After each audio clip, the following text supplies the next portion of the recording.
చెన్నైలో BRS party working president KTR పిలుపు మేరకు చెన్నూరు పట్టణంలోని అంబేద్కర్ చౌరస్తాలో నిరసన వ్యక్తం చేసిన బీఆర్ఎస్ శ్రేణులు పట్టణంలోని అంబేద్కర్ విగ్రహానికి వినతి పత్రం సమర్పించిన అనంతరం డాక్టర్ రాజ రమేష్ బాబు మాట్లాడుతూ లగచర్ల గ్రామానికి చెందిన గిరిజన రైతులకు బేడీలు వేసిన కాంగ్రెస్ ప్రభుత్వానికి తీవ్రంగా వ్యతిరేకించారు.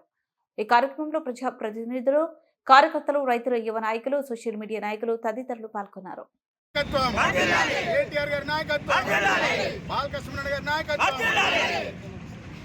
గత నవంబర్ నెలలో ఏదైతే పేద బీసీలు, దళితులు, గిరిజనులు, రైతుల యొక్క భూములని ఈ రేవంత్ రెడ్డి ఓటుకు నోటు దొంగ, ఈ రేవంత్ రెడ్డి కాంగ్రెస్ సర్కార్ దుర్మార్గంగా ప్రవర్తించినటువంటి తీరుని, వారిపై అమానుషంగా దాడి చేసి వారి మీద అక్రమ కేసులు బరాయించి నెల రోజుల నుండి రైతులని జైల్లో పెట్టడం నిజంగా చాలా ఈ యొక్క కాంగ్రెస్ గవర్నమెంట్ సిగ్గుచేటు చర్యగా ఈరోజు బీఆర్ఎస్ పార్టీ దాన్ని భావించి మా యొక్క గౌరవనీయులు BRS party working president KTR అన్న గారి పిలుపు మేరకు లగచెల్ల రైతులకు బీఆర్ఎస్ పార్టీ ప్రతి నియోజకవర్గంలో అండగా ఉంటుందని చెప్పి ఈరోజు చాలా గొప్పగా బాబాసాహెబ్ అంబేద్కర్ గారు ఎంత గొప్పగా అంటే ప్రతి ఒక్క మానవుడికి, ఈ యొక్క భూమి మీద నివసించే ప్రతి మానవుడికి తన హక్కులని ఎలా కాపాడుకోవాలి, హక్కులని హరిస్తే ఏమి చేయాలని చాలా అద్భుతంగా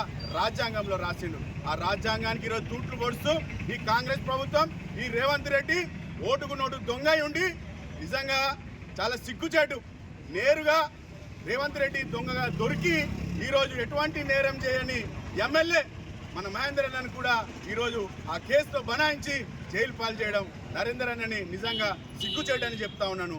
ఏదైతే ఈ యొక్క పేద గిరిజనులు, దళితులు, బీసీలు, రైతులు కష్టపడి 4 ఎకరాలు 4 గుంటలు భూములు సంపాదించుకుంటే ఆ భూములని వాళ్ళ అల్లుడికి అదానికి ఫార్మా కంపెనీ రూపంలో కట్టబెట్టాలని, వాళ్ళని శ్రీమంతుల నుండి ఇంకా శ్రీమంతులు చేయాలని ఈ యొక్క పేద రైతుల దగ్గర నుండి భూములు లాక్కోవడం నిజంగా బీఆర్ఎస్ పార్టీ తరఫున వ్యతిరేకిస్తా ఉన్నాం.